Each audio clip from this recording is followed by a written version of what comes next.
The cub was brought into the winter court in a cage made for executions. Not a nursery cradle, not a healer's basket. A frost-iron cage with black runes welded around the bars and 3 soldiers holding the chains as if the small white creature inside could tear the kingdom apart if one link failed. The royal court fell silent before the cage reached the center aisle. Snowjaw cubs did not belong indoors. They were born in mountain dens during killing winters, all white fur, blue fire in the eyes, and teeth sharp enough to split bone before they were old enough to howl. Most died young. The ones that lived grew into beasts no pack could command. This one was smaller than the stories. That made the fear around it uglier. It had been drugged, muzzled, and bound in silver thread. Its paws slipped on the polished black floor when the soldiers dragged the cage forward. Its white fur was clotted with frost and old blood. One ear was torn. Its blue eyes burned through the bars, not wild with hunger, but with a kind of terrified fury that made Elira Thorn kneel where she stood. Not because anyone ordered her, because no child, beast or wolf or cursed thing should have been brought before a throne like that. A guard struck the back of her shoulder with his spear haft. "Eyes down, death-maid." Laughter moved through the court in small, careful cuts. Elira lowered her gaze because she had learned which humiliations could be survived by silence and which ones fed on resistance. The name they gave her had changed over the years. Scarred maid, cub killer, nursery rot, death-maid. They all meant the same thing. Do not let her touch anything young. At the far end of the hall, Alpha King Davorin Frostmere sat on the white stone throne beneath banners of winter wolf fur. He had ruled the northern packs for 6 years, long enough for fear to become habit. Tall, black-haired, broad-shouldered, with pale grey eyes and a face too controlled to be kind, he looked less like a man and more like a blade that had taught itself patience. A dark wolf shadow lay behind his throne, enormous and silent, its muzzle scarred by old grief. Every courtier knew that grief. The king's mate had died in the royal nursery. His newborn heir had vanished the same night. No cradle had remained whole. No servant had survived questioning except one, Elira.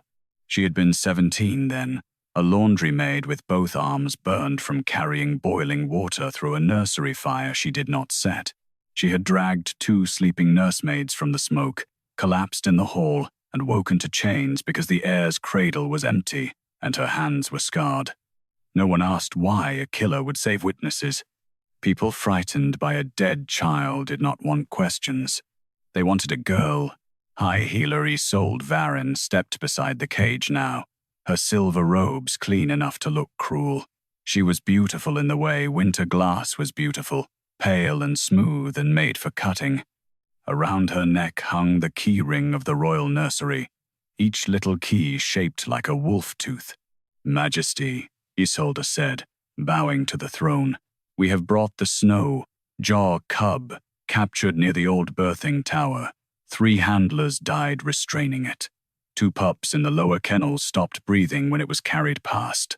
A murmur of horror moved through the nobles. Elira's stomach turned. The cub pressed itself to the far corner of the cage, trembling beneath the silver thread. Davorin's gaze did not leave the creature.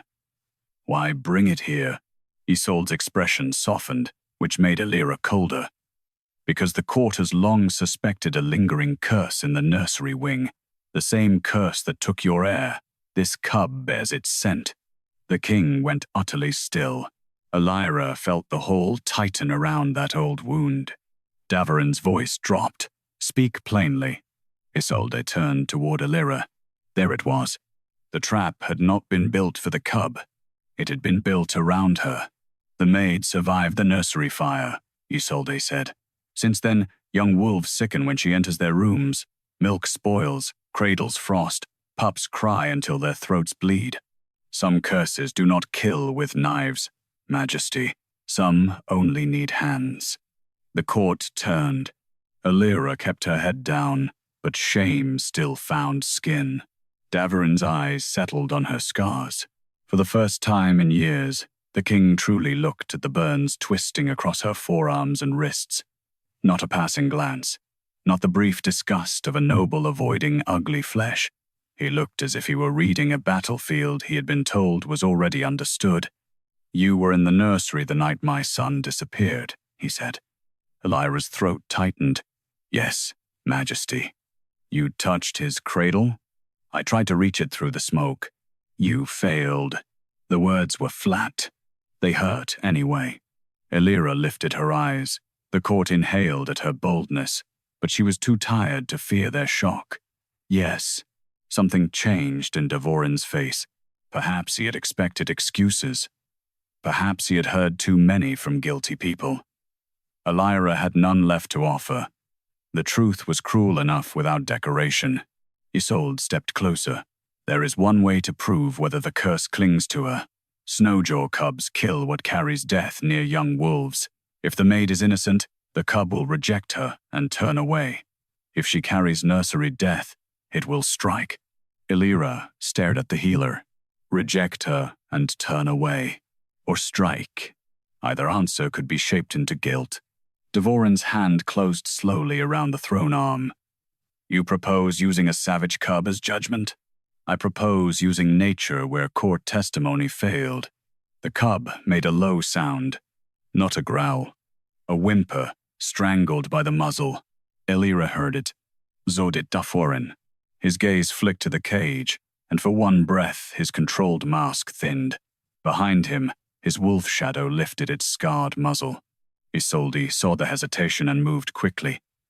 "Majesty, the lower kennels are already dying. If the maid is the source, mercy toward her becomes cruelty toward every child born under your roof." That did it.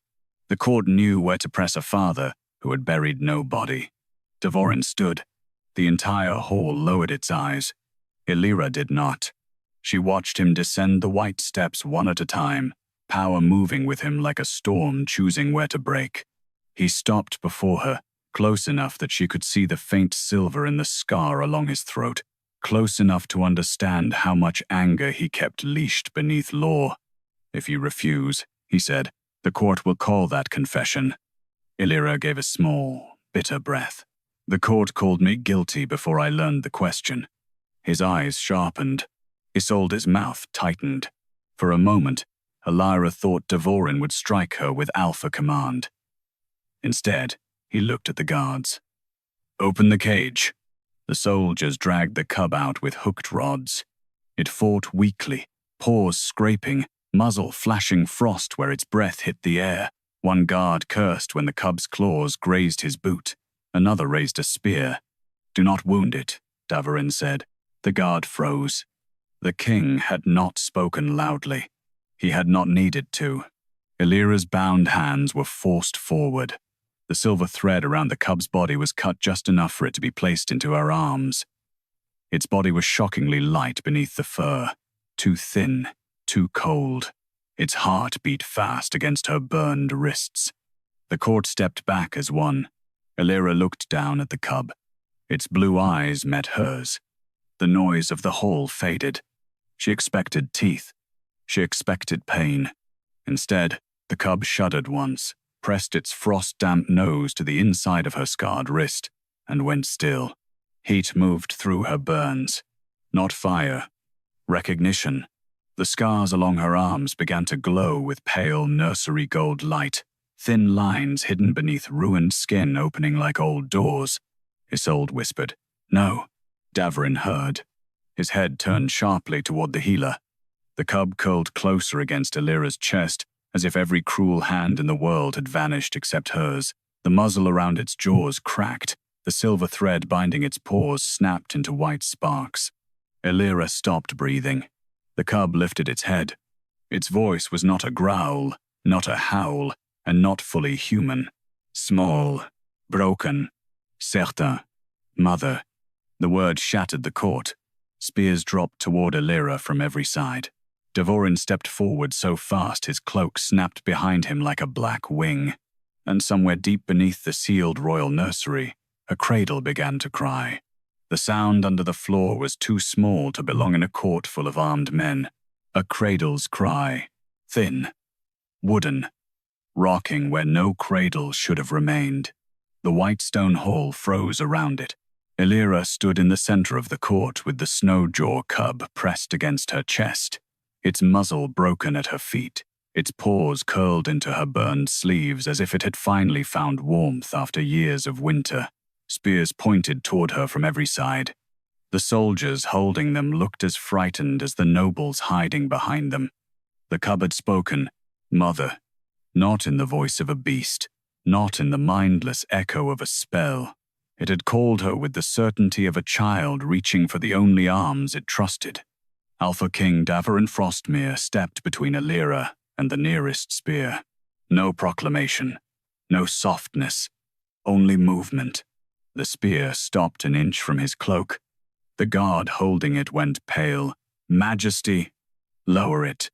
The soldier obeyed so quickly the spearhead struck the floor. High healer Ysolde Varin recovered first. "Do not let her leave the circle." Elira's arms tightened around the cub. The creature shivered and buried its face against her collarbone. Its fur was colder than snow, yet the places where it touched her scars burned with nursery gold light. Old pain stirred beneath her skin. Not the raw agony of fire, but a buried memory of smoke, screams, and tiny claws scraping against wood. Davorin turned toward Ysolde. "You said the cub would strike if she carried death." Ysolde's eyes flicked to the cub, then to the glowing scars on Elira's arms. "Or it has mistaken the death scent for its dam." The cub growled. Small, weak, furious. Every wolf in the hall heard it and lowered its head by instinct. Davorin's wolf shadow rose behind him, enormous and dark, its scarred muzzle fixed on the healer. "You will choose your next words with care." For the first time, Ysolde's perfect calm cracked. "Only a little. Enough." Elira saw it. So did Davorin. The cradle cried again from beneath the court. This time, the cub lifted its head. Its blue eyes turned toward the sealed northern wall, where a tapestry of the dead Luna hung between two frozen braziers. The cub whimpered and pushed against Elira's chest, not away from her, but toward that wall. Elira looked down. "You know that sound." The court stirred. Davorin heard her. "What did you say?" Elira swallowed. Her throat felt raw, as if the word mother had scraped through her own bones on its way out of the cub. "It is not afraid of the cradle." Ysolde moved too fast. "The maid is guessing." "No," Elira said. The word surprised even her. The hole sharpened around it. She had spent 6 years surviving by making herself smaller than accusation, but the cub in her arms had called her mother, while men aimed spears at its heart. Silence no longer felt like safety. It felt like handing the child back to the cage. Elira looked at the sealed wall. "It wants to go there." Davorin followed her gaze. The dead Luna's tapestry showed a pale woman holding an infant wrapped in white fur. The image had hung in the hall since the night of the nursery fire. Elira had washed soot from its lower edge 3 winters in a row.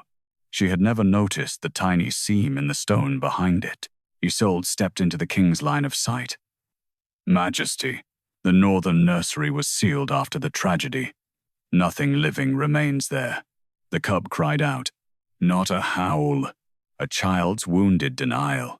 Elira flinched as a flash of memory struck through her scars, smoke rolling low along a nursery floor, a cradle overturned, a white bundle shoved through a hidden panel, and a woman's hand ringed in healer's silver pressing something cold against a newborn's mouth. She gasped. Davorin was beside her in a breath. He did not touch her. He stopped close enough for his shadow to fall over the soldiers and said, "What did you see?" Elira could feel every courtier waiting for her to lie badly. She looked at Ysolde. The healer's face had gone still. Too still. "A hand," Elira said. "A woman's hand. Silver healer rings." Ysolde smiled faintly. Many women wore rings in that nursery. The hand covered a baby's mouth. The smile disappeared. Davorin's voice lowered. "Whose baby?" Elira looked at the cub. It had stopped trembling. Its blue eyes were fixed on Davorin now. wide and wet and burning with a grief too old for its small body. The king went motionless. Something passed through his face, hope so violent it looked like pain. "No," he whispered. Isolde struck first. "Not with a blade. With law, majesty. Grief is a door, curse is love. The maid knows what you lost. She knows what this court fears. The cub has been touched by Snowjaw corruption, and now she turns that corruption toward the one wound you cannot bear." Davorin did not look away from the cub. "Open the wall." Isolde's voice sharpened. "I forbid it under nursery quarantine."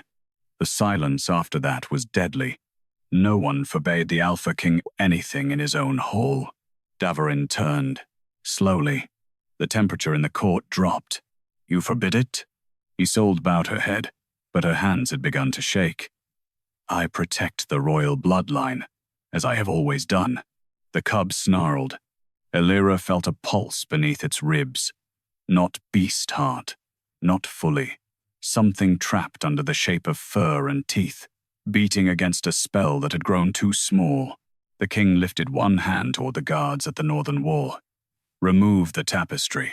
No one moved. Isolde's keyring chimed once at her throat. The guards' eyes dulled. Elira saw it happen.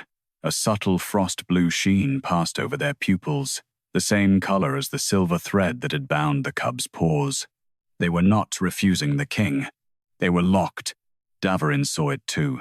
His wolf shadow lunged, but the guards raised their spears toward the tapestry in a defensive line, trapped inside nursery command. The cub twisted in Elira's arms and bit through the last silver thread around its own body. Blue fire flashed over its teeth.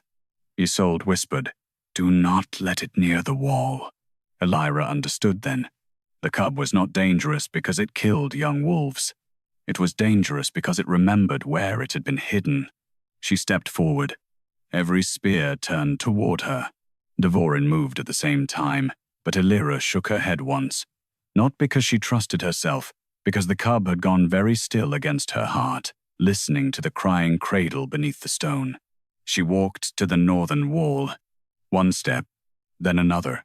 The soldiers trembled, fighting invisible command. The cub lifted its small head and touched its nose to Elira's glowing wrist. "Home," it whispered. The word broke the lock. The guards dropped their spears. Davorin tore the tapestry from the wall himself. Behind it, the stone seam blazed nursery gold. And from the sealed chamber beyond came the sound of a woman sobbing through a mouth that had been sewn shut. The hidden door opened like a wound remembering how to bleed. Stone slid inward behind the torn tapestry, and a breath of old nursery air rolled into the winter court. It smelled of frost, smoke, spoiled milk, and lavender burned too long in a sick room. Every noble stepped back. Even the soldiers who had dropped their spears lowered their eyes, as if looking into the sealed chamber might make them guilty of what had been hidden there. Elira stood closest. The Snowjaw cub trembled against her chest, but it did not try to escape. Its claws clung to her sleeves with desperate care. When the nursery air touched its fur, blue fire flashed once in its eyes, and beneath the savage shape, something small inside it broke into silent recognition. Alpha King Davorin Frostmere stood beside the opened wall, one hand still gripping the torn tapestry. His face had gone pale beneath the control he wore like armor. No one had entered this chamber in 6 years. Not by royal order. Not by morning custom. By Isolde's law. The hidden room beyond the wall was not the public nursery that had burned. It was smaller, older, and round, built inside the bones of the keep. Frost covered the cradle in the center. Tiny blankets lay folded beside it, untouched by time. Silver warding bells hung from the ceiling, each one wrapped in thread the same color as the bindings that had been cut from the cub's paws.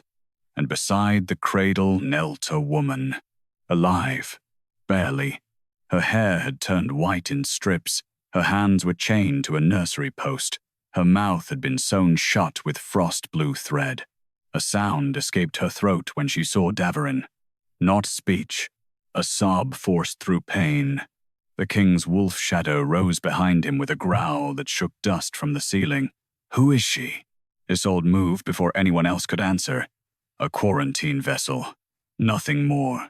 The woman flinched at the healer's voice. Elira felt the cub's body go rigid. Davorin turned slowly toward Isolde. You kept a living woman sealed in my nursery. I kept an infected witness contained. For 6 years? She would have spread the curse. Elira stared at the chained woman and saw the truth in the way fear bent her shoulders. This was not infection. This was imprisonment. The cub pushed against Elira's arms. She stepped into the hidden nursery. Davorin caught her wrist. Not hard. Enough to stop her. This room may be warded. Elira looked down at his hand. His fingers were warm against her scars, and the cub had gone still between them, watching. Davorin released her at once, too quickly to be indifferent. Elira's heart did something foolish, then remembered what this court had done to her. I have already been blamed for every death in this room, she said. Let me at least learn which ones were real. The words struck him. She saw it. Then she entered. The nursery floor answered her footsteps with faint gold light, thin lines waking beneath the frost. Not bright, not triumphant. Careful, like a child opening its eyes after a nightmare. The chained woman began to shake. Elira knelt in front of her, keeping the cub tucked against her chest. I will not hurt you. The woman stared at her, then at the cub. Her eyes filled with such terrible recognition that Elira's throat tightened. The cub lifted one paw toward the woman. The frost blue thread across the woman's mouth tightened by itself. She choked. Isolde raised her hand. Do not touch the stitching. Davorin's voice cut through the chamber. You will give no command here. Isolde bowed her head, but her fingers moved against the nursery keys at her throat. Elira saw the smallest key glow. So did the cub. It snarled. The sound was tiny, but the warding bells overhead cracked in half. Elira reached for the stitching. The woman shook her head violently, eyes wide with warning, but the cub pressed its nose to Elira's wrist again. Warmth flowed through her scars. The gold lines in her burned skin opened, not like wounds, but like old script written beneath ruined flesh. Elira touched the first frost blue thread. A memory struck her. Smoke. The public nursery burning. A newborn's cry cut off by a healer's hand. A white bundle shoved through a hidden panel. Elira saw herself younger, stumbling through flames, arms blistering as she carried boiling water she had meant to throw across the burning curtains. She had not reached the cradle. That was the truth everyone knew. But in the smoke, something had reached her. A tiny hand. A little fist wrapped around her burned wrist from inside the hidden panel. Then darkness. Elira gasped and nearly fell. Davorin stepped forward. What did you see? Elira looked at the cub in her arms. It watched her with blue eyes too old for a beast. I touched him, she whispered. That night. The room went still. Isolde's face hardened. You touched nothing. You collapsed before the cradle. No, Elira's voice shook. I thought I failed. But there was another door. Davorin looked at the hidden panel near the cradle. His breathing changed. Elira turned back to the chained woman. You saw it. The woman nodded once, tears spilling down her face. Usalamul. A silver needle slid from her sleeve and flew toward the woman's throat. Davorin's sword flashed, but the needle was too small, too quick. The cub leapt from Elira's arms. It hit the needle mid-air with its teeth. Blue-white fire burst across the nursery.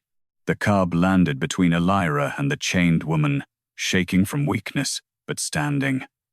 Its tiny jaws opened, and the broken muzzle pieces on the floor of the court outside melted into frost. Isolde stared as if the cub had betrayed nature itself. The woman's stitches began to smoke. Elira did not wait. She took the cub back into one arm and pressed her glowing wrist to the woman's sewn mouth. The frost thread snapped. The woman screamed. Not from pain, from the sudden return of a voice buried for 6 years. Davorin staggered as if the sound had struck his chest. The woman collapsed forward, sobbing into Elira's shoulder. Elira held her awkwardly, one arm around the cub, one hand braced against the woman's chains. "Name," Davorin demanded, though his voice was rough. The woman lifted her ruined mouth. "Mara Vale," she rasped, "royal wet nurse." A murmur of horror passed through the open wall into the court. Davorin's eyes did not leave her. "Where is my son?" Mara looked at the cub. The tiny white beast pressed its face into Elira's chest. Isolde whispered, "Do not." Mara's voice broke. She changed him. The words emptied the room. Davorin went utterly still. Mara raised one shaking finger toward Isolde. The healer changed him before the fire. She hid the prince in snow, jaw skin. The cub gave a small, wounded cry. The king's wolf shadow roared. Isolde stepped backward, all softness gone from her face. "Majesty," she said, calm and cold again, "if that beast is your heir, then the maid has been holding your son against her body before the entire court." Davorin turned toward Elira. Every soldier beyond the wall lifted a spear. The cub clung to her with both paws, and from beneath its white fur, a tiny royal birthmark began to glow. The glow under the cub's fur was not bright. That made it worse. It pulsed softly beneath the white coat near its left shoulder, a small mark shaped like a broken crown inside a crescent moon.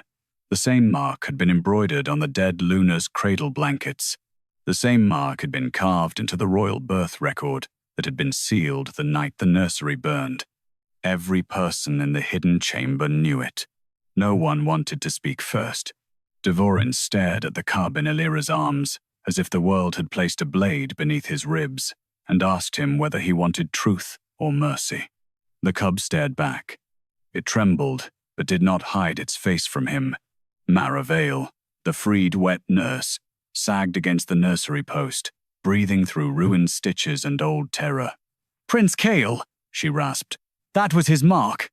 The cub made a tiny sound. Not a growl, not quite a word. Davorin took one step forward. The cub's body stiffened against Elira's chest, claws digging into her sleeve. Frost spread from its paws across her dress, but her scars glowed nursery gold in answer, warming the air around them. The beast shape flickered. For one breath, beneath the white fur, Elira saw the outline of a child curled inside a curse too tight for his bones. Her heart twisted. He was not savage. He was trapped. Davorin saw the flicker too. His face broke for less than a heartbeat before the king returned to cover it. That small fracture did more to unsettle Elira than any rage could have. She had seen him as throne, blade, grief. Not father. Isolde stepped into the doorway before he could reach them. "Majesty, do not touch it." Davorin's eyes did not leave the cub. "You will not call him it again." The healer's hands folded over the key ring at her throat. "Then hear me as the woman who kept this kingdom from collapse after the nursery fire. If the prince lives in that shape, his blood is unstable. The maid's scars are reacting because they carried the original curse flame." Elira looked up sharply. "Curse flame?" Isolde's gaze slid to her with clean contempt. "You were burned in the nursery. You survived what killed everyone else near the cradle. Did you never wonder why?" "I wondered every day," Elira said. No one cared to answer. "That is because answers can be dangerous to simple minds." The cub snarled. Davorin's wolf shadow surged behind him, filling the hidden nursery with black cold. Enough. But Isolde had found her footing again. She turned to the court visible beyond the open wall, raising her voice so every noble and soldier could hear. "Look at the child. He calms only against her. His beast form obeys only her. If she is removed, he may tear through this court. If she remains, she holds the heir's life in her hands." Elira felt the trap tighten. Isolde had lost the lie that the prince was dead. So she made a new one. The maid is not innocent. She is necessary. Necessary could become cage faster than guilt. Davorin understood it too. His jaw tightened, but he did not deny the danger. The cub's breath had grown ragged.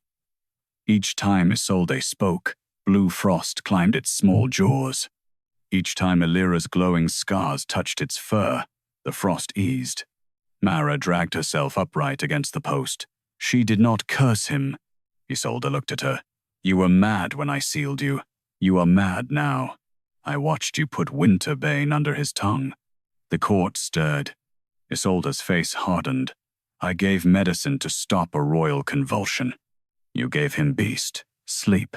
The key ring at Isolde's throat chimed. Mara choked as one remaining thread inside her mouth tightened. Elira moved without thinking. She pressed 2 fingers to Mara's jaw. Gold light ran from her burned knuckles into the last hidden stitch and snapped it. Mara collapsed, gasping. The cub sighed against Elira, calmer now. Davorin looked at Elira's hand. So did everyone else. The glow had spread farther. The burns across her wrists were no longer only scars. Under the ruined skin, fine golden lines formed a pattern of small pores, cradle knots, and crescent teeth. Isolde went still with recognition. For the first time, fear fully entered her face. Elira saw it and whispered, "What am I?" The question was too soft for the court. Not for Isolde. The healer answered in a voice nearly stripped of polish, a danger that should have died in the nursery. Davorin stepped between them. Not enough to take the cub from Elira. Enough that Isolde had to look at him instead. If she is danger, he said, you have spent 6 years hiding from it. I spent 6 years keeping your heir alive. In a cage of fur and frost. In a form his enemies could not recognize. His enemies were inside the nursery. The words struck the room. Isolde's mouth closed. The cub lifted its head again, eyes fixed on Davorin. The blue fire in them softened into something almost gray beneath the frost. Elira felt him trying. One word pressed through the tiny body. Not mother this time. Not home. A harder word. One that had been buried beneath beast sleep and silver thread. The cub opened its mouth. Isolde snatched a key from her ring and crushed it in her fist. The hidden nursery screamed. Every warding bell overhead shattered at once. Frost-blue chains burst from the cradle, the walls, the floor, wrapping around the cub's body and dragging it halfway from Elira's arms. The cub shrieked. Davorin longed. A chain struck his chest and threw him back against the wall. His wolf shadow roared, but the nursery wards wrapped around its muzzle, choking the sound. Elira clutched the cub with both arms as the chains cut into her burned skin. Gold light flared from her scars. Not enough. Isolde stood in the doorway, blood dripping from her crushed palm around the broken key. If you want the prince to live, Majesty, the maid will enter the nursery cradle with him. The old wards will decide whether she soothes the beast. Her eyes locked on Elira, or whether she is the beast's mother in truth. The cradle in the center of the room split open. Inside, beneath layers of frost and white silk, something shaped like a child's crown began to beat like a heart. The cradle did not open like furniture. It opened like a mouth. White silk peeled back from the frost-lined hollow, and the small crown-shaped thing inside pulsed with blue-gold light. Not metal, not bone. Something between heart and heirloom, wrapped in old nursery spells that had been fed too many secrets. Each beat sent frost-blue chains deeper around the cub's body and through Elira's burned sleeves. The snowjaw cub cried against her chest. Elira tightened her arms. The chains cut harder. Davorin pushed himself from the wall, one hand pressed to the place where the ward had struck him. His wolf shadow thrashed behind him, muzzle bound in frostlight, black fur smoking where the nursery chains touched it. Isolde, he said. The healer did not look afraid now. Fear had changed into resolve. You wanted truth, Majesty. The cradle will give it. You set these wards. I preserved them. You poisoned them. I adapted them to what your son became. The cub shook violently. Elira felt something inside its small body trying to split. Beast form over child soul, frost over blood, teeth over a name. The more the cradle beat, the more the cub's shape strained, as if the spell meant to force the hidden prince to prove himself by breaking. He cannot survive this, Elira said. Isolde's eyes cut to her. Then perhaps he is already too beast to save. Davorin's face went deadly still. Before he could move, the cradle chain snapped around Elira's waist and dragged her forward. The court shouted beyond the wall. Mara screamed. The cub clawed at Elira's dress, trying to climb higher, trying not to be pulled away from the only warmth that calmed the frost in his blood. Elira hit the edge of the cradle on her knees. Pain shot up her legs. The chains tried to force the cub into the hollow first. No, she gasped. She twisted her body, taking the edge of the cradle against her own ribs instead of letting the cub strike it. The small white body stayed trapped against her heart. The nursery gold lines beneath her scars flared brighter, rushing up her arms in patterns she had never seen clearly before. Tiny paw prints, crescent teeth, cradle knots, and a circle of protective wolves facing inward. Isolde stared at the markings. Davorin saw her starre. What are those? Isolde said nothing. Mara answered from the nursery post, voice ruined but fierce. Warden marks. The room stilled. Elira looked at her. What does that mean? Mara swallowed through pain.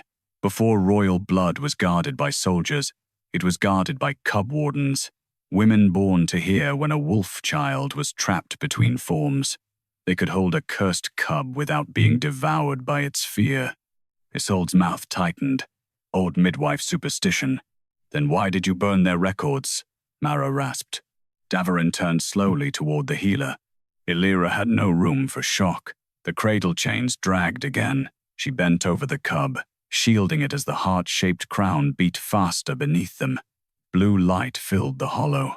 Frost climbed her dress, her throat, her hair. The cub's eyes rolled back. A small human cry tore out of its beast mouth. Davorin went white. Elira pressed her glowing wrist to the cub's chest. Stay with me. The cub's paws trembled against her. Isolde lifted both hands, placed them inside. The cradle must judge whether she anchors him or consumes him. Elira, Davorin said. His voice was close now. She looked up and saw him fighting the ward step by step. Every movement cost him. The chains around his wolf shadow dragged him back, but he kept coming, fury and fear locked behind his pale eyes. For one dangerous moment, Elira wanted to let him take the choice from her. She was so tired of being brave in rooms built to break her. Then the cub whispered against her chest, not with words this time, but with the desperate pressure of a child who did not know how to survive being abandoned twice. Elira looked at Davorin. If you pull me away, he breaks. His jaw clenched. If you go in, it may take you with him. It has already been taking him for 6 years. The answer hurt him. Good. Some truths should. Elira climbed into the cradle. The court gasped as if she had stepped willingly into a grave. The frost closed around her knees, then her waist. The cub curled beneath her chin, shaking so hard his teeth clicked. The crown heart beat beneath them, and the moment Elira's burned hands touched the silk, the hidden nursery vanished. She was back in the fire. Smoke filled her lungs. The old nursery roared with heat. Curtains burned blue, not orange. Wards screamed from the walls. Elira saw herself at 17, half blind from smoke, crawling across the floor toward a sound no one else heard. Not the public cradle, the hidden panel. A newborn's tiny hand had reached through the seam, fingers closing around her burned wrist. She had not failed to reach the prince. She had found him after he had already been changed. The memory shifted. Isolde stood over the hidden cradle with frost-blue thread between her fingers. Beside her was a noblewoman in a white veil, face hidden, holding a dead infant wrapped in royal cloth. Elira could not see the woman's face, but she heard her voice. The king must have an heir the court can mourn, not one they can question. Isolde pressed Winterbane beneath the living prince's tongue. Then the beast will carry the blood, and the cradle will carry the lie. The infant convulsed. White fur burst along his arms. Tiny claws scraped wood. He began to cry. Elira's younger self reached through the panel and pulled him toward her. The curse fire struck her arms. That was how she had burned. Not carrying water. Holding him, The vision shattered. Elira woke inside the cradle with frost in her mouth and tears freezing against her cheeks. The cub lay limp against her chest. "No," she whispered. The crown heart beneath them beat once, then stopped. Davorin roared. The sound shook the hidden nursery hard enough to crack the remaining bells. His wolf shadow tore one frost chain loose and slammed against the ward barrier, trying to reach the cradle. Isolde stepped back, eyes wide, but not with grief, with calculation. "The cradle has judged," she said loudly. "The maid consumes royal cubs." Elira barely heard her. She pressed both burned hands to the cub's chest. The golden lines in her scars poured into his fur, sinking beneath the snow-jaw shape. It hurt worse than fire, worse than the old night. It felt as if the cradle were asking her whether she would take the cold meant for him again. She bent over him. "You held on once," she whispered. "Hold on again." A pulse answered under her palm. Weak, hidden. The crown heart beneath them flared back to life, but now its blue-gold light bent toward Elira's scars instead of Isolde's wards. The frost chains around the cradle turned gold one by one, not breaking, but changing allegiance. Isolde's keys began to scream. Mara sobbed. Warden recognized. The cub gasped. His white fur shone with a light too warm for snow. The royal birthmark under his shoulder burned clear. Slowly, painfully, the beast shape loosened. Not enough to reveal a child. Not yet. But enough for the whole court beyond the wall to see a tiny human hand push through white fur and clutch Elira's dress. Davorin stopped breathing. The cub opened blue-gray eyes. This time they looked past Elira, straight at the Alpha King. The small mouth trembled. "Fa." Isolde lunged for the cradle with a silver knife. Elira turned, shielding the cub with her body. The knife struck her shoulder instead of his heart. Davorin's wolf shadow broke free, and the entire royal nursery went black. Darkness did not fall over the nursery. It rose from the cradle. Black frost poured out of the split silk, swallowing the bells, the hidden door, the watching nobles, the ruined mouth of Mara Vale, and the king's wolf shadow as it broke free of its chains. For one breath, Elira could see nothing but the blue edge of Isolde's knife buried in her shoulder. Then the cub screamed. The sound was small enough to break the heart and old enough to wake the walls. Gold light flared from Elira's burned arms. It rushed over the cub's limp body, over the tiny human hand clutching her dress, over the royal birthmark pulsing beneath white fur. The darkness recoiled from that light, not as shadow recoiled from flame, but as a lie recoiled from being named. Davorin's voice cut through the black. Elira. No one had spoken her name like that in 6 years. Not as accusation, not as command, as if losing her would change the shape of the room. She tried to answer, but pain dragged her breath away. Isolde's knife had gone deep. Warm blood slid beneath her collarbone and down the front of her gray dress. The cub smelled it and whimpered, pressing its face into her wounded shoulder as if a child's mouth could seal what steel had opened. Davorin reached the cradle. He was no longer untouched by the wards. Frost had cut across his throat and armor. His black hair was damp with cold. Behind him, his wolf shadow loomed free at last, enormous and furious, but its eyes were fixed not on Isolde, not on the court, but on the tiny hand gripping Elira's dress. A father's wolf knew before the man dared to. Davorin stretched one hand toward the cub. The small body tensed. Elira felt it instantly. Fear went through him like broken glass. Not fear of Davorin himself, fear of being taken from the warmth that kept the beast shape from crushing him. Davorin saw the flinch. His hand stopped in the air. A muscle moved in his jaw. The restraint cost him more than anger would have. "I will not take him from you." The words were not for the court. They were for the cub. The cub's blue-gray eyes opened, wet and unfocused. "Fa," it breathed again. Davorin's face changed. A king would have controlled it. A father could not. He bowed his head for one broken second, then looked at Elira's bleeding shoulder. The knife. It missed him, she whispered. That was not my question. Something sharp and dangerous passed between them. Not romance yet, not trust, but a fierce recognition neither of them knew what to do with. He had spent years believing she had survived his son's death. She had spent years carrying the burn of saving a child no one believed lived. Now the truth lay between them in white fur and blood. Isolde's voice came from the dark edge of the room. "Do not touch the maid, Majesty." Davorin turned. Isolde stood near the hidden door, one hand pressed around her bleeding keyring, the other lifted toward the court beyond the nursery. She had lost her calm beauty. Without it, she looked older and far more dangerous. "The cradle has marked her," Isolde said. "If you remove her blood from the prince now, his beast form may collapse." Elira felt the court hear what the healer truly meant. Not that Elira was innocent, that she was useful. Davorin's eyes hardened. "You stabbed her." To test the bond. His wolf shadow snarled. Isolde did not flinch. A true Cub-Warden would take the wound meant for the child. She did. Now the court has proof. The word moved through the nobles like a forbidden bell. Cub-Warden. Old. Buried. Feared by those who liked children only when bloodlines could be controlled. Mara dragged herself forward, chains clattering. "She is not cursed," she answered the prince when all of us failed him. Isolde looked at her with cold pity. "You always mistook attachment for law." "No," Mara rasped. "I mistook love for what the nursery was made to protect."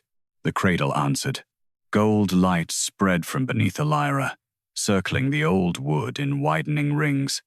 Each ring showed a different image, carved in living fire across the frost, women standing in wolf dens during blizzards, burned hands holding silver-eyed cubs, broken pups shifting back into children, mothers weeping as strange women saved heirs no pack could understand. Not queens, not lunas, wardens. The court saw them. Every soldier saw them. Davorin saw them. Elira saw herself among the images, not as she was now, wounded and shaking, but as a 17-year-old girl in smoke, reaching through a hidden panel while blue curse fire devoured her arms. The newborn prince had clutched her wrist. His tiny claws had opened her skin. Instead of letting go, she had pulled him closer and taken the fire into herself. That was why her scars had never healed. They were not proof of death. They were the record of shelter. The cub began to glow. White fur thinned around one small arm. A child's fingers appeared more clearly, trembling against Elira's bloodied dress before sinking back beneath the beast shape. Not healed yet, not freed, but no longer fully hidden. Davorin sank to one knee beside the cradle. The court gasped. The alpha king of the northern packs knelt before the scarred maid they had called death. His voice was low. "What does the cradle require?" Isolde smiled then. A terrible little smile. "The mother. Claim must be severed." Elira went cold. "I am not his mother." The cub whimpered and clung harder. Isolde stepped closer to the doorway, careful to stay beyond Davorin's reach. "Blood is not the only kind of claim. The prince calls her mother because his beast, mind, remembers her as the first warmth after the curse. If the kingdom allows that bond, every noble line will answer to a servant's scars." There it was. Not fear for the prince. Fear of who would hold power over him. Davorin stood slowly. "You hid my son to protect noble lines. I hid him to protect the throne from panic. A child trapped as a snowjaw beast would have shattered your reign. The council would have demanded another heir. Rival packs would have descended before the morning candles burned out. And so you gave me a dead cradle. I gave you a kingdom that survived. The same kind of answer cruel people always gave. Survival, bought with someone else's soul." Davorin's face went empty. "Name who helped you." Isolde lifted her chin. For the first time, her gaze went past him. To someone in the court, Elira followed it. Among the nobles beyond the wall stood Lady Serelith Vane, the pale cousin of the dead Luna, dressed in mourning white though 6 years had passed.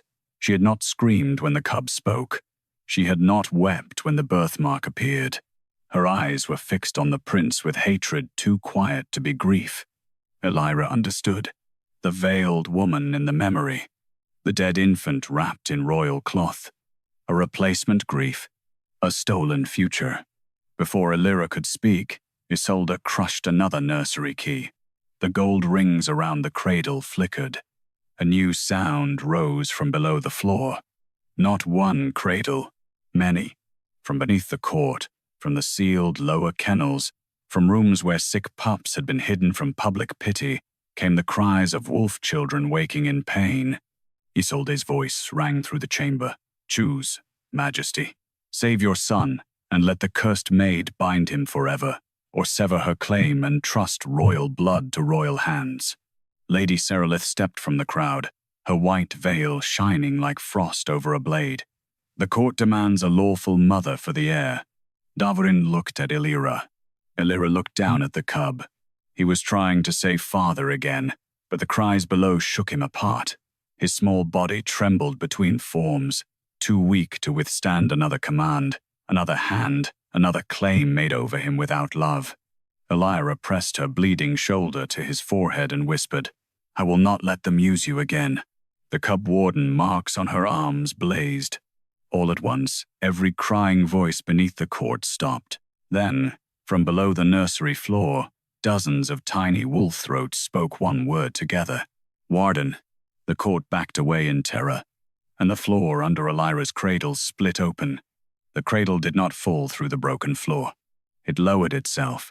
Wood, frost, silk, chains, and the bleeding girl inside sank down as if the old nursery had finally decided where judgment belonged. Elira clutched the snowjaw cub to her chest while stone teeth opened beneath them, revealing a narrow chamber below the royal court. Not a dungeon, not a pit, a den. That made it worse. The chamber under the nursery was small, round, and warm enough to feel alive. Gold paw prints glowed faintly across the floor. 3 little beds stood against the wall, each wrapped in frost-blue thread.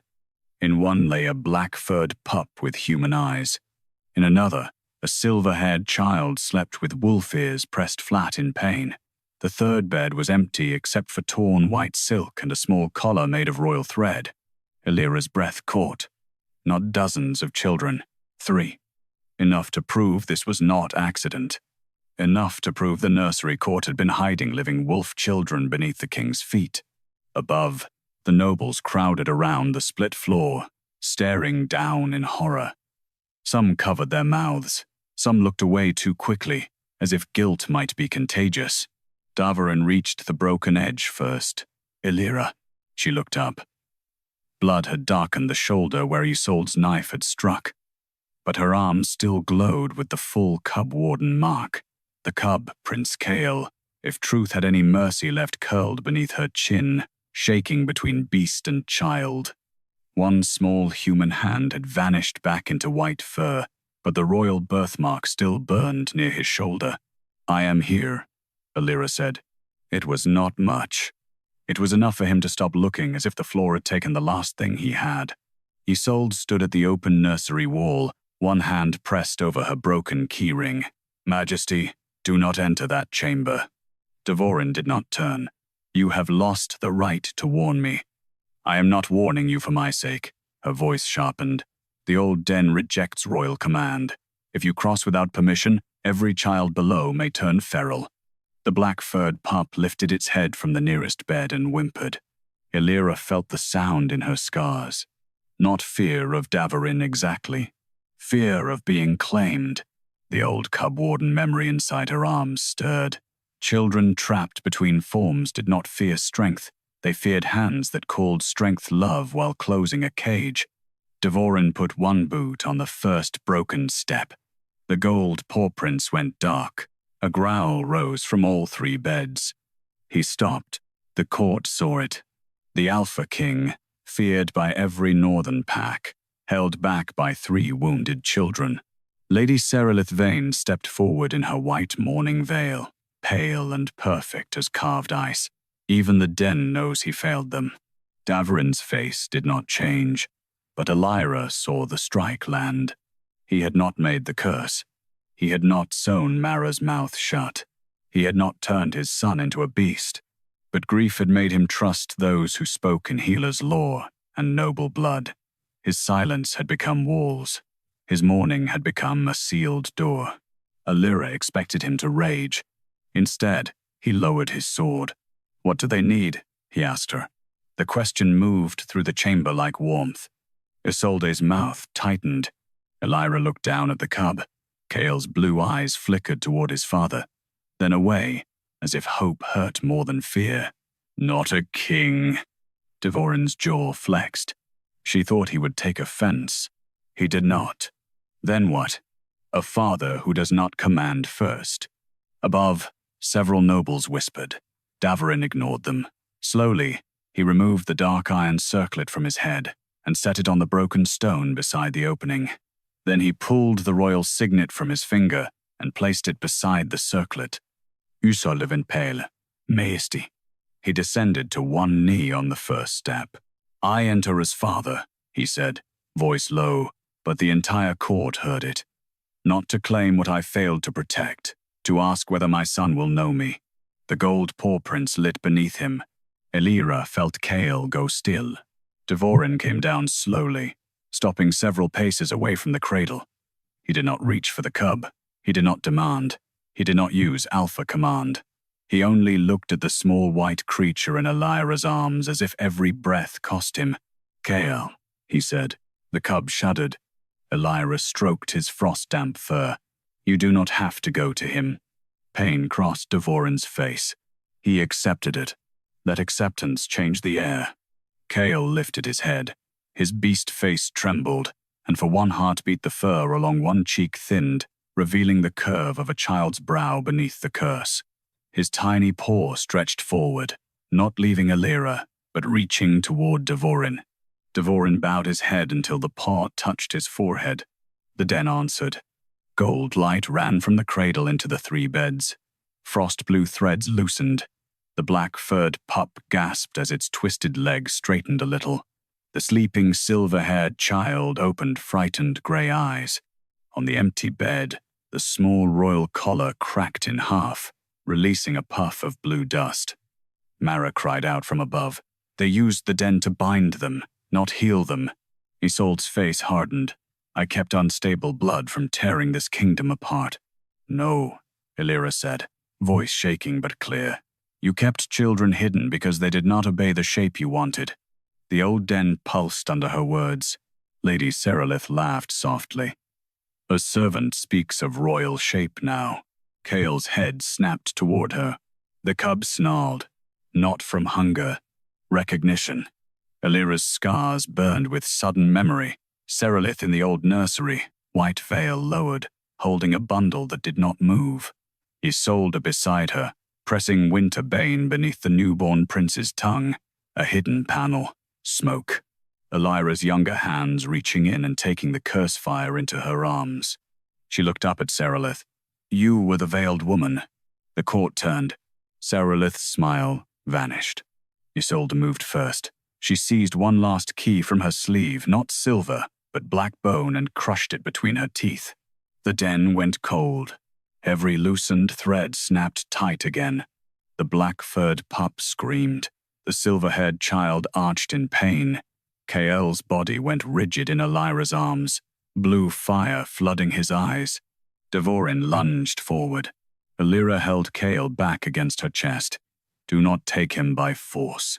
He is dying. He is being commanded. Isolde spat blood and broken bone onto the floor. Then prove your warden blood, maid. The 3 children turned toward Elira with tears in their eyes and teeth they could not control. A command flooded the den, old and cruel. Bite the warden. Kael opened his jaws against her wounded shoulder, and Davorin, crownless and kneeling, reached for his son without command for the first time in his life. Kael's teeth touched Elira's wound before Davorin could reach him. The bite did not tear at first. It trembled. The little prince fought the command with every weak breath in his body, but the black bone key had gone deeper than fear. Blue fire covered his eyes. Frost climbed his jaw. Around the den, the two other hidden children crawled from their beds, crying while their mouths opened around teeth they did not want. Like the warden, Elira held still. Davorin stopped as if the stillness struck him harder than any ward. "Elira," he said, voice raw. "If you pull him away, the command wins. He is hurting you. He knows." Kale made a broken sound against her shoulder. His jaws pressed harder. Pain flashed through her, but Elira lowered her cheek to his frost-damp fur and wrapped both arms around him. "I hear you," she whispered. "This is not you." The command surged through the bite and into her scars. For a moment, Elira saw what Isolde had planted inside every thread. Children as dangers, cubs as errors, beast, shapes as shame. She saw the den as the healer wanted it remembered, not as a place of protection, but as a cellar for inconvenient blood. The command tried to make Elira afraid of the mouths coming toward her. Instead, she saw their eyes, terrified, young, begging to be stopped without being hated. The black-furred pup reached her first and sank tiny teeth into her forearm. The silver-haired child bit the hem of her dress, sobbing as if apology could survive inside command. Elira's scars blazed gold beneath every wound. Davorin's hands curled into fists. His wolf shadow growled behind him, but he did not order it forward. That restraint shook the den. The gold paw prints brightened beneath his knees. Elira looked at him through tears. "Speak to him." Davorin's face tightened. "I have no memory, he knows." "Then give him the truth." The king looked down at his son's white fur, at the blood on Elira's shoulder, at the children forced to bite the only person who had not raised a weapon against them. When he spoke, the words did not sound like command. "I was afraid to hold you," he said. Kale's bite weakened. Davorin's voice dropped lower. "You were born during a snowstorm. Your mother laughed because the windows shook when you cried. I stood beside the cradle and did not lift you. I thought my hands were made for war." The den went very still. Above, the court listened without breathing. "I thought waiting one more hour would not matter," Davorin said. Then the fire came. The cradle was empty. They told me you were gone, and I believed the people who sealed the room because grief made me obedient. Isolde flinched. Seralith did not. Davorin placed his open hand on the floor between himself and Kael. "I cannot return the years they took from you. I cannot be the first warmth you remember. But I am here now, without crown, without command, asking my son to come back if he chooses." Kael's jaws opened. Elira gasped as the pain released. The black-furred pup let go next. Then the silver-haired child. All three collapsed against her, shivering and free of the command, while gold light ran from Elira's wounds into the floor. The old den answered. The frost-blue threads on the beds burned away, and the walls filled with memory. The court above saw everything, Isolde crushing Winterbane beneath the newborn prince's tongue, Seralith lowering her veil over a stillborn child wrapped in royal cloth. Mara screaming before her mouth was sewn shut. Young Elira reaching through smoke and pulling the transformed infant against her arms while curse fire branded her skin. No one could call it a servant's vision now. The nursery itself testified. Lady Seralith staggered back from the split floor. Her mourning veil slipped from her hair. "My cousin's line was already ruined," she said, voice thin but bitter. A beast. Prince would have brought rival packs to the gates before the funeral ash cooled. Davorin lifted his head. Seralith should have feared his rage. Instead, she saw his grief and mistook it for weakness. "The court needed a clean death," she whispered. "Not a living shame." Kyle whimpered. "Davorin, Rosa." The gold paw prints did not darken this time. "You called my son shame." Seralith looked around, seeking allies among nobles who no longer dared meet her eyes. "I protected the bloodline." "No," Mara rasped from above. "You protected inheritance." Isolde stepped backward toward the broken nursery door, but Davorin's wolf shadow rose behind her, blocking the way. The healer's calm finally broke. "You need me. The curse is unfinished. Kill me, and the prince remains half-beast. Davorin's gaze cut to her. Then you will live long enough to undo what you made. Isolde laughed, sharp and frightened. You still do not understand. I did not make the Snowjaw hunger. I only locked it around him. The old den can loosen it, but only a Cub-Warden can draw it out. Elira felt the words before she understood them. The gold marks on her arms tightened. Chaol turned in her lap, still white-furred, still trembling between forms. One small human hand reached toward Davorin. This time, the king did not move too quickly. He waited until Chaol's fingers brushed his palm. "Father," the child whispered. The word broke something in the court. Davorin closed his hand gently around those tiny fingers. Elira should have felt relief. Instead, the den floor beneath her began to glow too bright. Gold light gathered around her knees, her wrists, her wounded shoulder. The children drew back as if some old instinct warned them what came next. Mara began shaking her head. "No," the wet nurse whispered. "Not the warden's price." Elira looked at her. "What price?" Isolde smiled through blood. "A beast. Sleep curse cannot be destroyed. It must be housed." Davorin's expression went cold. "In whom?" Isolde did not answer. She only looked at Elira. The den answered for her. Every golden paw print turned toward the scarred maid, and beneath the floor a deeper cradle opened, dark and waiting. Chaol clutched Davorin's hand. Elira's wounds began to shine blue. The curse had found its new door. Blue light climbed Elira's wounds as if winter had found veins. She tried to pull her hands back, but the den held her in place. Golden paw prints burned around her knees. The deeper cradle beneath the floor opened wider, not made of wood, but of old shadow and pale fur, waiting to receive whatever the prince's curse needed to abandon. Chaol began to cry. Not the Snowjaw cry. A child's cry. Davorin heard the difference and moved at once. The den snarled. Gold light struck his chest before he reached Elira, stopping him a step away. He did not fall, but pain crossed his face. The old law still remembered kings as claimants. It did not trust them near a warden's price. Isolde laughed softly from the stair. "Do you see now? A warden saves cubs by becoming what would have devoured them. That is why their bloodline was buried. They were useful, then too dangerous to leave alive." Elira's scars tightened. The blue hunger inside Chaol dragged toward her shoulder, her arms, her heart. She felt it testing every old burn, searching for a hollow place to live. The black-furred pup crawled to her side, free but shaking. "Warden, no." Elira wanted to comfort him. She could barely breathe. Davorin looked at Isolde. "How is it stopped?" "It is not stopped. It is housed." "In here?" "In whatever body loves the cub enough to open."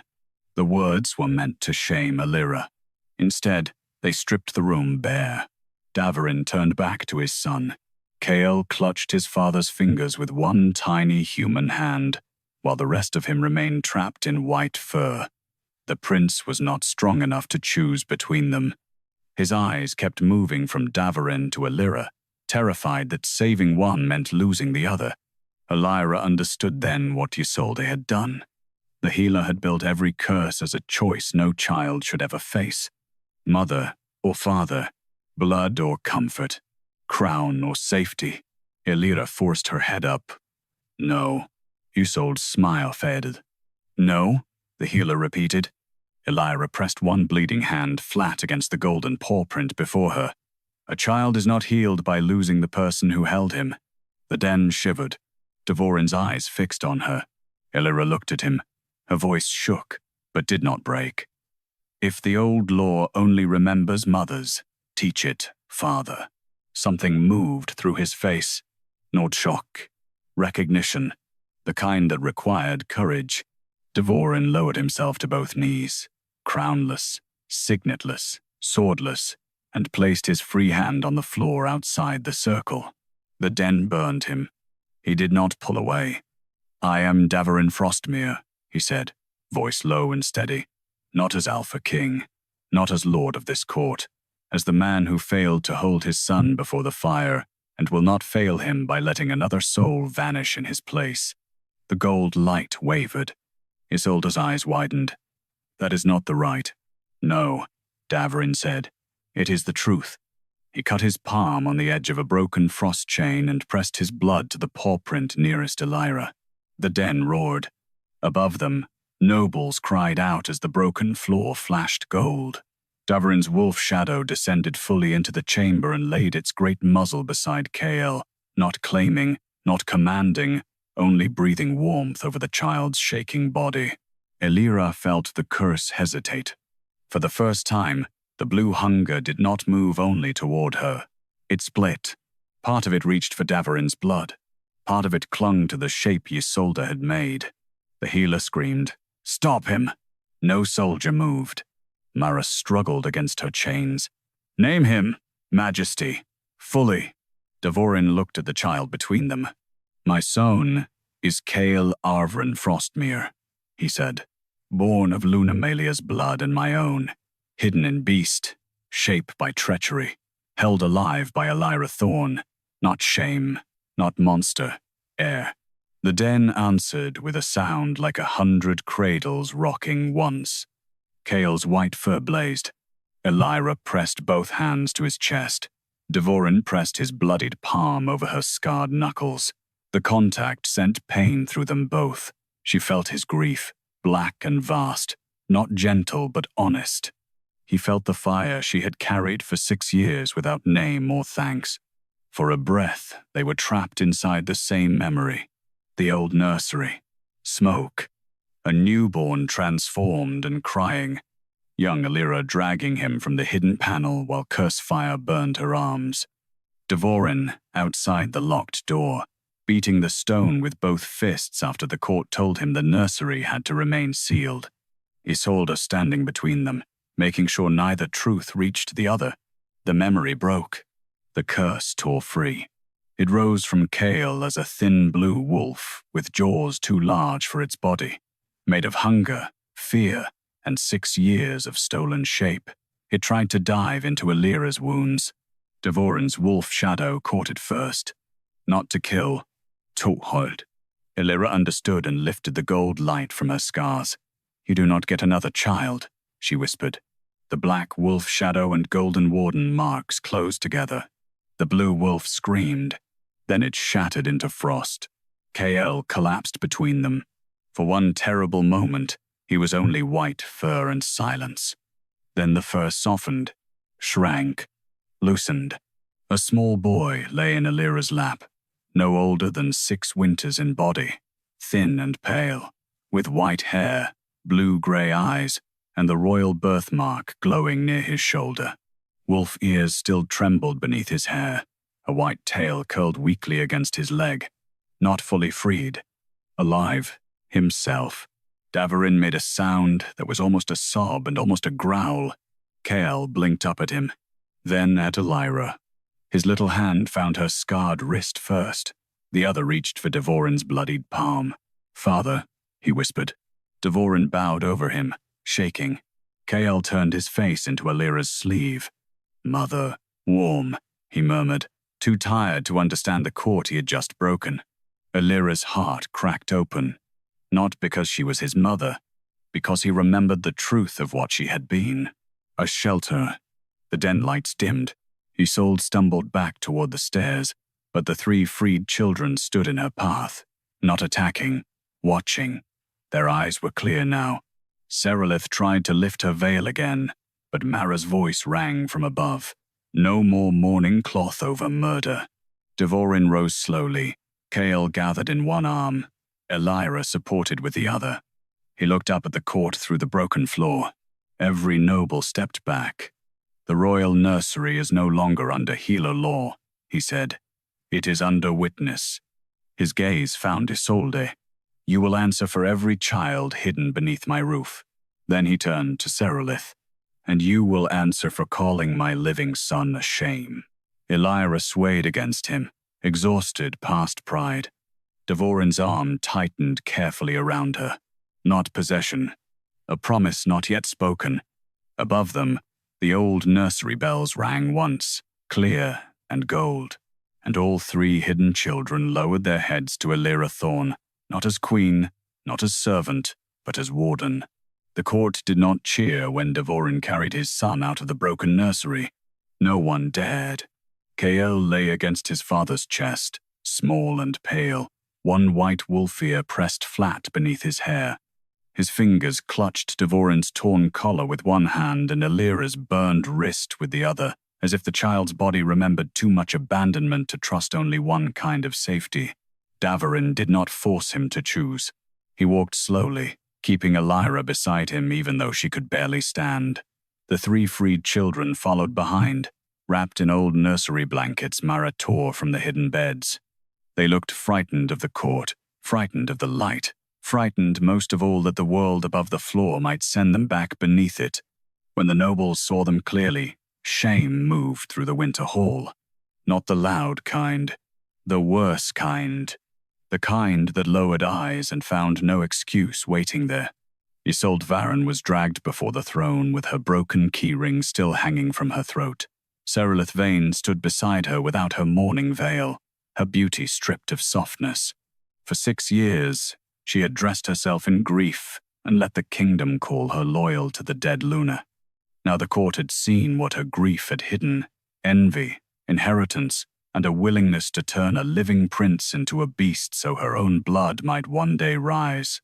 Davorin sat on the lower step of the throne instead of the throne itself. That unsettled the court more than rage would have. Kael remained in his arms. Elira sat beside them because Davorin had ordered a chair brought for her, and when she tried to refuse, Kael's small hand tightened around her sleeve until she stopped pretending she could stand. The king looked at Isolde. How many? The healer's mouth tightened. Majesty, how many children did you bind? Isolde lifted her chin. 7 were brought to me over the years. 3 lived. A sound of horror moved through the hall. Davorin's wolf shadow rose behind the throne, huge and silent. Isolde continued, colder now that she had no mercy left to sell. Some were born wrong. Some shifted too early. Some carried old warden marks. Some noble houses begged me to hide them before rival bloodlines learned. I did what royal healers have done quietly for generations. Mara's ruined voice cut across the hall. You mean buried children before they embarrassed their fathers? Isolde's eyes flashed. I preserved order. Elira looked at the 3 freed children. The black-furred pup leaned against Mara's skirts. The silver-haired child clung to an old blanket with both hands. The smallest one, barely more than a bundle of pale fur and eyes, watched the court as if every adult face might become a cage. Elira's voice was soft, but it carried. Order that needs hidden children is not order. Davorin turned toward her. There was something in his gaze now that had not been there before. Not pity, not suspicion, not the sharp fascination of a king watching forbidden magic wake. Respect. It steadied her more than the chair beneath her. Davorin faced the court. From this day, no royal healer, noble house, temple nurse, or pack elder may seal a wolf. Child for unstable blood, broken shift, strange scent, early teeth, silent wolf, or forbidden mark. Every child hidden by healer lore will be brought before witness and warden. Isolde laughed once, bitterly. You would place the kingdom's bloodlines under a servant's hands? Davorin stood. Kael stirred against him, but did not wake. She is not a servant to your law, the king said. Elira Thorn is Cub-Warden of the Frostmere court, the first recognized in 3 generations. The hall went still. Elira looked up sharply. Majesty. Davorin turned before the court could mistake his words for ownership. If she accepts. That silence was different. Choice had entered it. Elira stared at him, wounded, exhausted, still wearing the blood of his son and the scars his court had called proof of death. He could have claimed her power. He could have made gratitude another cage. Instead, he waited in front of everyone who had once watched her kneel. She looked at Kael. The boy had fallen asleep with his face tucked between his father's armor and her sleeve. I accept the children, she said, not the cage. Davorin's mouth tightened with something almost like grief. Then the court will build no cage around you. Serelith spoke then, voice low and venomous. Touching, but the packs will not follow a half-beast heir and his scarred nurse. Davorin looked at her. No, he said. They will follow the prince whose name you failed to bury. He lifted Kyle slightly, not as trophy, not as proof, but as father holding a child the court had tried to turn into shame. This is Davorin Frostmere, my son and heir. He may carry wolf ears for the rest of his life. He may wake with snow, jaw hunger in winter. He may need a warden's hand when fear returns. None of that makes him less royal. The king's wolf shadow lowered its muzzle over Kale and breathed silver warmth across the child's hair. And any alpha who calls him beast, Davorin said, voice darkening, will answer to the beast that guards him. No one spoke after that. Isolde was stripped of healer rank, keys and name, right before the court. She would live under witness, forced to reveal every sealed chamber, every hidden record, every child buried beneath healer lore. Serelith was not executed. Davorin denied her the clean drama of martyrdom. She was sent to the lower nursery cells she had helped create, not to be tortured, but to hear every testimony from every family whose child had been declared dead for convenience. By dusk, the sealed nursery was opened to moonlight. The frost-blue threads were burned. Mara cut the old warding bells down, one by one. Elira watched from the doorway, her shoulder bandaged, her arms bare for the first time in 6 years. The burn scars remained, but the golden warden marks now ran through them clearly, turning ruined skin into something no courtier dared call ugly. Kael sat on a blanket near the hearth, wrapped in Davorin's cloak. He was still not fully human. White fur dusted one shoulder, his ears twitched at every loud sound. But when the black-furred pup offered him a wooden wolf toy from the old nursery chest, Kael took it and smiled. It was small. It was enough. Davorin came to stand beside Elira. For a while, neither spoke. Beyond the windows, snow fell over the northern keep. Inside, the nursery breathed again, not perfectly, not safely, but honestly. I should have searched longer, Davorin said. Elira kept her eyes on the children. Yes. He accepted the word. I should have questioned why you lived. Yes. I should have known grief can be used as a lock. Elira looked at him then. Now you do. His pale eyes held hers. And you? What should you have had? The question went under her ribs. No one had asked that. Not after the fire, not after the accusations, not after years of being ordered to scrub floors outside rooms where pups were pulled away from her shadow. Elira looked down at her scarred hands. A name that was not death-maid, she said. Davorin's jaw tightened. Then I will make the kingdom learn the right one. That is not enough. No, he said quietly. It is only the beginning. Kael stood by the hearth and looked toward them. Sleepy, half wolf, half child. He held out one hand. Warden! Elira went to him. Davorin followed, but stopped when Kael reached for her first. The old jealousy flickered in his face again, the grief of years stolen, then softened into something better. He did not step back this time. He knelt beside them both. Kael placed one small hand on Elira's wrist and the other on his father's palm. Then he closed his eyes.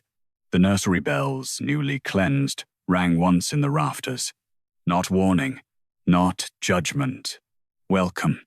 Elira Thorn had entered the winter court as the scarred maid accused of bringing death to young wolves. She had been forced to hold a savage cub so the court could watch him destroy her. Instead, the lost prince had called her mother warm. The hidden den had named her warden. And the Alpha King, who once saw her only through the smoke of his grief, now knelt beside her, not to claim what she was, but to guard the choice she had bled to keep. Outside, the snow kept falling. Inside, for the first time in 6 years, the royal nursery slept without fear.